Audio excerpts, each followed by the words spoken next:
Hey, welcome to the Next Wave podcast. I'm Matt Wolf. I'm here with Nathan Lanz, and today we've got a really important episode. Today we're talking with Anjney Midha, and he's a general partner over at A16Z. He was on the ground floor for companies like Midjourney and Luma and Anthropic and some of the biggest AI companies in the world. And today his message is really important. He's talking about legislation that they're trying to pass right now in California that could kill AI.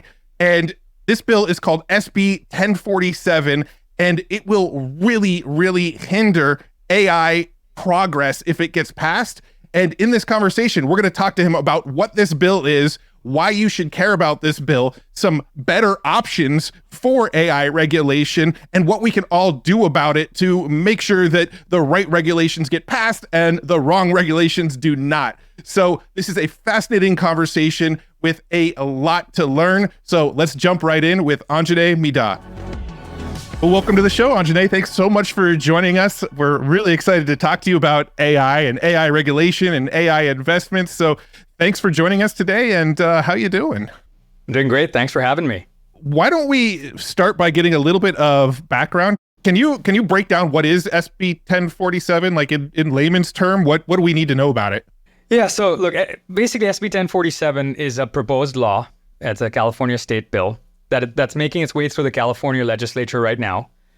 That's part of a much broader wave of like 750 or so new pieces of AI legislation that have been proposed in the US since Biden signed the AI executive order late last year. Mm-hmm. But this one is the most harmful to little tech. Little tech is startups, open source researchers, academia. Unlike many of those well-intentioned bills, which say, hey folks, AI is a powerful new useful technology.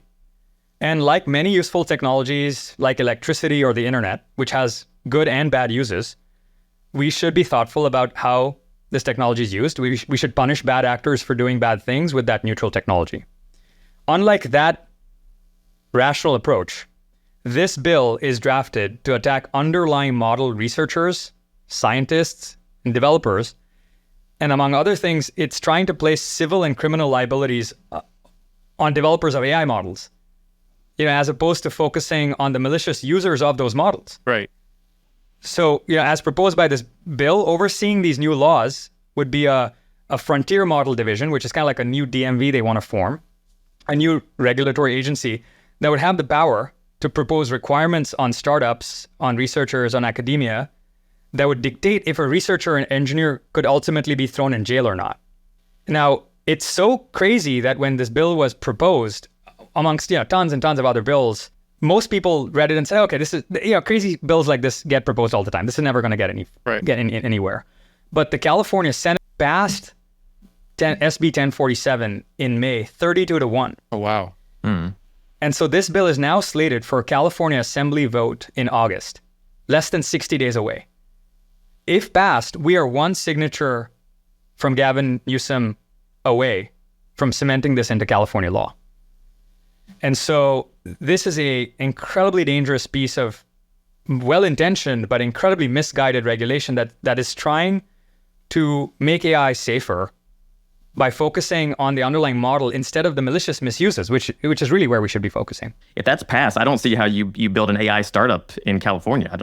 Why would you take that risk? You'd go to Texas or somewhere else. There's no rational AI researcher or scientist is going to risk being thrown in jail, right, just to pursue their research in California, right? Right.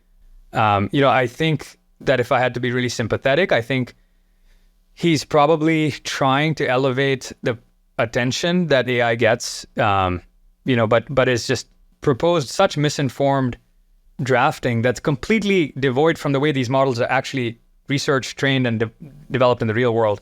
When it comes to frontier AI research, a local legislator who has no background in AI development, technology development, and whose co-authors are, frankly, I believe the most experience that the bill's co-authors have is 4 months, real-world experience in a lab that has actually developed and productionized these models, is a 4-month internship at Google. Oh, wow. One of the co-authors of the bill is a is a well-meaning high school think tank. It is like staffed by a couple of high school researchers or something. Yeah. Like, I mean, both like from a substantive analysis, we've put out tons and tons of critiques of the substantive pieces of the bill, but the process around this bill, oh my God, it's a joke. Yeah. Right. And that's what ultimately led us to launching this website, Stop SB 1047, 2 weeks ago, because, after many attempts to provide the senator and his team with feedback on the problems with the bill and how to address it, and being ignored, our founders and the little tech community just got super frustrated when every new revision of the bill just ignored all that feedback and instead made the bill even worse. And so, with this August vote deadline looming, it's just become so important and urgent to amplify those voices that are being ignored, right? Like startups, researchers, the open source community at large, to voice their concerns. And so we just wanted to amplify those concerns that Scott Wiener's team has been ignoring. I have learned now, even if you're not interested in politics takes an interest in you. Right. A lot of legislators, I think, especially in other states, are being quite thoughtful about saying, you know what, we're open to feedback, give us feedback, and they're making revisions to the bill that actually address that feedback. That's not the case here, right? This is a process that's been led by a legislator who keeps saying, I'm open-minded to feedback. It takes a bunch of founders' time and companies' time, and then when you see the new draft, it addresses none of the core issues. So for like a theoretical example of like what this could mean, and you can definitely correct me if I'm wrong, but so if, let's say there's like an open source model out there that just some people developed and they put online, made it open source, somebody else grabs that open source model, uses it to like hack into a government system, I don't know, something like that. They use the model to like do some bad actor stuff. The people who made the model are just as liable as the people who actually did the hacking, right? That's right. What they're saying, if you read the bill, what the bill is saying is, if you open source a model that meets some criteria that they've put, which is completely arbitrary, we can get to that in a second. But if you open source a covered model, you have to certify that this model cannot be used for any catastrophic harms.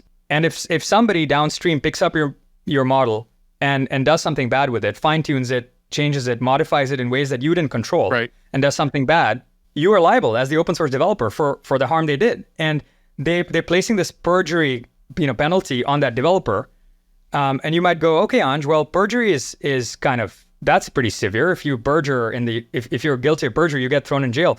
Yes, you do. And so what this bill is proposing is that if an open source model developer fails to certify appropriately, and by the way, there's no real definitions proposed yet. All they're saying is this new agency will have the full rights to determine these definitions in the future. Yeah. You could potentially be held liable. Yeah.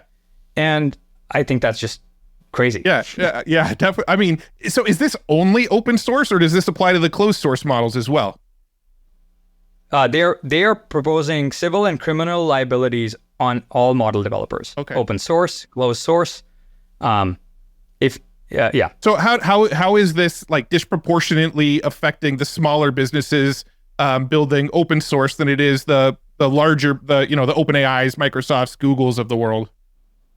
Oh, this is classic regressive tax, right? If you just think about a concept of a regressive tax versus a progressive tax, a regressive tax is something that disproportionately hits less resourced people than people with more resources, right? And what the way they've drafted the bill, by putting all of this burden of definitions that have no crisp, precise definition today, what's going to happen is, if this bill passes, this agency is going to get lobbied by big tech, who has armies and armies of lawyers and compliance experts to shape the definitions in their favor. Mm-hmm. And tiny startups, open source researchers, academic labs who don't have all those resources will just be left out in the cold. We've seen this happen with multiple industries, and that's what's going to happen here as well. So it actually sort of helps some of these bigger companies with the regulatory capture that, they're not outright saying they're going for, but they're probably going for, right?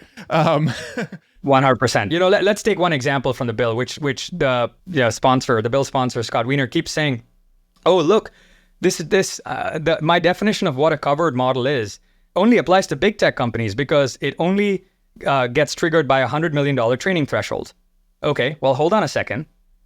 The big tech companies' training budgets are in the billions. So first of all, if all you cared about was really just attacking and regulating big tech, you would start your bill with the number B for billion, right? Number two, what even is a training budget? There's no such canonical definition today. This space is so early that, if I sampled the 16 different AI model startups that I've invested in over the last 3 years for their definition of training, every single one has a slightly different meaning, right? Pre-training versus post-training versus fine-tuning versus computing latent representations. Like past training runs. If I took llamas, if I'm a startup and I took Llama 3, which cost, call it, about $100+ million to train, and then I fine-tuned it, does their training expenditure apply to mine too? None of these definitions have at all been. The bill's authors have proposed zero definitions around these pretty important issues. Do you think that's purposeful? Because obviously, if you leave it vague like that, that gives them so much power and control over all of this, right? Look, I think there's the generous interpretation and the less generous one. The generous one, there's this idea of Occam's razor, right? The simplest explanation is usually the right one. When I first read the bill, I was so worked up. I was like, wow, this has been maliciously vague, right? To put this burden on model developers. When I then looked at the bill's authors and their backgrounds, then I realized they just don't know what they're talking about, right? I kid you not, there's literally zero beyond one researcher on that team who spent 4 months inside of a lab as an intern. They don't have any experts on the drafting team who've actually trained models, who've deployed them, who've worked at startups for an extended amount of time that are frontier model companies. I just think they don't. I think they're well-intentioned. I wish I could tell you they had the competence to have done this maliciously. I think there's good reason to believe they're just way in over their heads with no real world experience here. Right. Like don't attribute to malice what you can, explain with ignorance or whatever. I don't remember the exact quote, but that seems to be what's going on here. Right. I'm curious. So if you were sort of like an advisor to help with creating some regulation, are there things that you believe should be regulated, or do you think it should just be, open door, let's just push forward, accelerate at all cost? Or are there some areas where you're like, okay, these are areas I think should be regulated? Oh, I'm absolutely in favor of regulation. Let's make it clear. Models are powerful tools, like electricity. They can be used for good and bad, and we should focus on preventing people from doing bad things with it. But this approach to regulating the underlying technology and placing burdens on researchers instead of placing the burdens on the misuses of the models is completely misguided. So I have an issue with this particular piece of legislation. I don't have a problem with regulation, especially regulation that's thoughtful, that's drafted in partnership with industry, that puts America first, that doesn't just hand away our entire AI startup industry to China. I'm absolutely in favor of regulation. If you were asking me, Anj, if you were drafting, legislation with policymakers to make sure AI is developed safely and responsibly, what would you prioritize? I'd probably look for 3 basic principles in that drafting. 1, focus on the misuses, not the models, right? Focus on the malicious users, not the underlying infrastructure. The second would be to prioritize concrete security problems over these sort of super theoretical, borderline sci-fi doomsday Terminator scenarios that they're calling AI safety. Those are not our most pressing safety issues, where a model autonomously goes rogue and launches a cyber attack on our power grid. That's the plot line of a Schwarzenegger movie. Right. What is happening, and I know this because our portfolio companies are being attacked by this. We get approached by law enforcement agencies all the time. Is in fact good old fashioned spear phishing, misinformation attacks, identity theft where these attacks are increasing in speed and scale because bad actors are using AI tools, right? It's the same attack vectors. We have laws that say these are illegal. Right. We don't need more laws to say these should be even more illegal. What we do need is laws to bolster enforcement, invest in defensive tools that our agencies can then use to fight these increasing speed and scale of AI security. That's the problem we should be focusing on, right? So anyway, that's the second thing. Let's prioritize concrete AI security over sort of doomsday safety scenarios that have very almost zero empirical evidence that these will ever come to pass. And then I think the third thing I would do is to really prioritize open source development in the United States to maintain the competitive edge we have globally, right? Because us placing these burdens on our startups, our open source researchers, our universities is not slowing down China. They're full steam ahead. But if you prevent our open source ecosystem from collaborating, from putting out models that people can research, can fine tune, can red team to make them more secure, you're going to hurt us. And you're hurting the US national competitiveness. Nobody else, while everybody else races ahead. So those are sort of the three simplest principles. We provided that feedback ad nauseum, to be honest, to the senator, but none of the amendments to the bill have addressed these core issues. Right. Speaking of China, I don't know if you saw the news today, but it looks like OpenAI is going to be banning ChatGPT in China. And it looks like this is possibly in collaboration with the U.S. government or at the direction of the U.S. government. So I do wonder, if we're going to end up in a scenario where, OpenAI and the other major AI players who are closed source, if they're already in collaboration with the U.S. government behind the scenes. You had a member of the NSA who joined as, I think, a board member of OpenAI recently.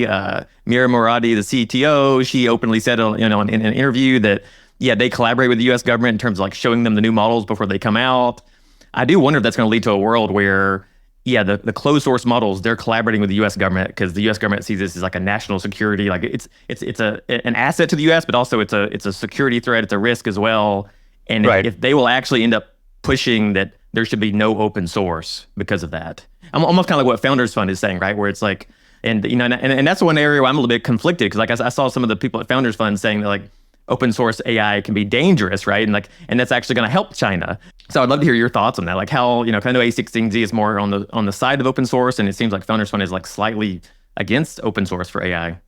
Look, I think any arguments that claim that open source AI is a threat to national security are either frankly misinformed, so that they're just coming from a place of not knowing the true state of reality on the ground, or they're malicious in that they're designed to hold the United States back. And let me explain what I mean there.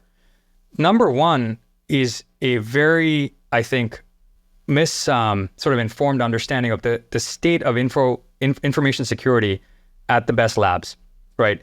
There's this idea we have that, the closed source labs are so protective and secretive of their weights that China doesn't have them, and we somehow have this amazing competitive advantage over China. For over 10 years now, the Chinese government has had a state-sponsored program to infiltrate targets of valuable IP development in the United States. This is not AI specific. This is in all kinds of industrial processes. That is a nationally sponsored strategy by the government of China to exfiltrate valuable IP from the United States to China. And while the FBI and other enforcement agencies can't comment on ongoing investigations, I will tell you that you don't have to look too far to look for public evidence that this is already happening at the frontier labs. Just 2 months ago, there was an engineer from Google who was caught by the FBI boarding a plane to China with TPU schematics on a thumb drive. Oh, wow. We're not talking sophisticated exfiltration here, guys. Thumb drive. Okay? So I would be, number one, I think any national security game theory that folks are opining on must take into account the reasonable likelihood that frontier model labs in the United States are already infiltrated by adversarial nation states. Frankly, I think there's good evidence already from our enforcement agencies that ongoing investigations that will soon become public will make that clear. But you just have to go read the news to know that this is happening. So number one, any national security strategy that says, we're ahead and they can't get our weights from closed source labs, you're already given away the game. Okay, so let's start from an operating assumption that at best we are at par with them where they have our frontier developments today. I'm not even sure we can claim we're ahead. Let's just say the goal is to remain at parity, right? The idea that open source is somehow going to give away our national competitiveness fails to take into account that the way we got to the frontier in the first place was through collaboration between researchers of different labs, right? And the current big tech argument that, open sourcing our weights will allow adversarial countries to get them does only one thing and one thing only. It allows them to stop having to publish their research, stop having to have a convenient excuse to tell their best researchers who want to, by the way, publish their research. The way the best AI researchers, get more sort of feedback on their research is by presenting openly. The scientific process is you put out your research, you share about it publicly, other people then provide feedback, and then you improve, right? That entire process of open collaboration at the frontier of AI is about to basically be all but dead. And one of the biggest ways that we have shot ourselves in the foot is by preventing academia in the United States to contribute to that research, right? So if open source, for example, today is the only way that allows frontier university labs to contribute to research at all. If Llama 3 was not open sourced, if Mistral was not open sourced, Stanford, Berkeley, MIT, like these institutions, the postdocs, the PhDs there would have zero way of contributing to AI research.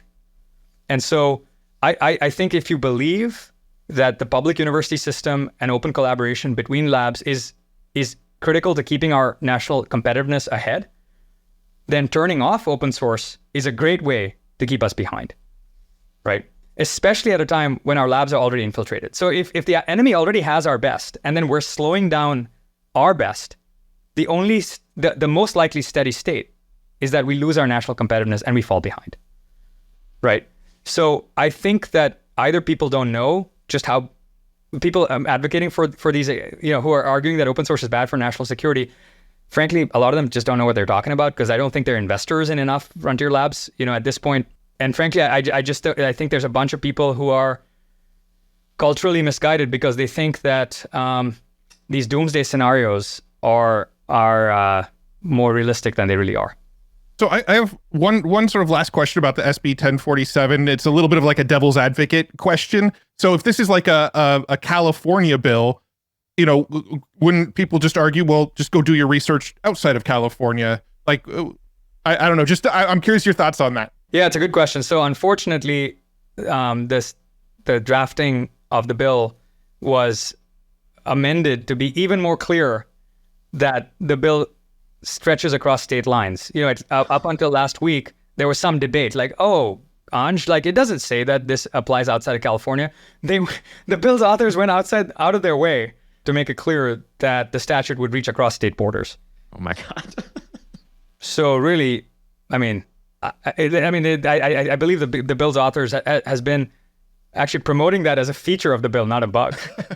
Wow. So this legislation is nationwide, whether we like it or not, or they're proposing it to be nationwide. So I think the most likely scenario will be that our best researchers, our best teams will move offshore to this emerging kind of region across the world that I'm calling an AI sanctuary. Basically, there's sort of three things you need now as a world-class startup or a model research team. You need cheap electricity, right? Cheap, abundant, sort of sustainable, clean electricity to run the massive amounts of compute you need to train these models. And the last thing is you need regulatory certainty and protection to train these models where you're not being, as a researcher, you're not being held with civil and criminal liabilities. And you know what? Frankly, I have been shocked by how many nations have reached out since we started publicly speaking about the bill, saying, hey, please send us your best and brightest. We will gladly protect them with our regulations. Right. And I think that will mean that our best companies do offshore to places that are offering them cheap and abundant energy, compute, and regulatory protection. Yeah, so let's talk about what people can do. If you're listening to this and you're going, okay, yeah, this definitely sounds like we need to stop this from happening. What can we do about it? Yeah, I'm glad you asked. So stop sb1047.com. It's a public website that's a hub for researchers, academics, and anybody else concerned about the impact of the bill can go and write to their legislators. So if you oppose the bill, please visit the site. We've got a templatized bill that you can then customize for yourself and send it to your assembly representative. We have a list there where you can easily pick who your representative is. We released the website last week, and in the first 4 days, we had the community send over 375 letters to the assembly. And so this is an important issue that a lot of people, a lot of startups, a lot of academics, and a lot of open source researchers are concerned about, but we need to get the word out to even more people. We have less than 60 days before the final assembly vote on this proposed law. So, please tell others about the site, share the information, raise awareness among those who will be impacted by this bill. We basically think little tech deserves to have its voices heard. And so if you visit the website, we make it super simple for you to understand how this bill impacts you if you're little tech, and how to take action, which is to send a letter to your representative and make your voice heard.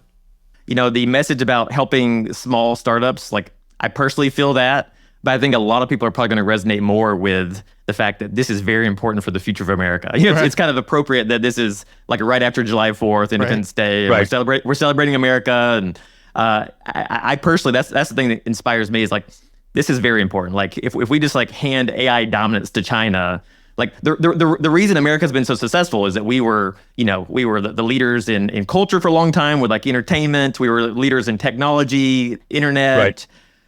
And so that's why freedom is spread around the world. And if we don't win in AI, it's probably going to be the opposite of freedom that's spreading around the world through China. And so I think it's a big problem. And the opposite of freedom when you have AI is it can be quite scary when you can use AI to mass control people. And so I believe that it's really important that America wins this. And I think that more people probably will resonate with that kind of message versus, obviously Silicon Valley people, we want to support the startups. Yeah. Right. But a lot of other people, I think that's a more powerful message, I think. I think you're absolutely right. And there's a professor at Berkeley, Ion Stoica. He testified in Sacramento last week saying that while this bill is called Safe and Secure Innovation for Frontier Artificial Intelligence Models, in its current form, it would do the opposite. It will hurt the innovation in California, and it will result in a more dangerous rather than a safer world.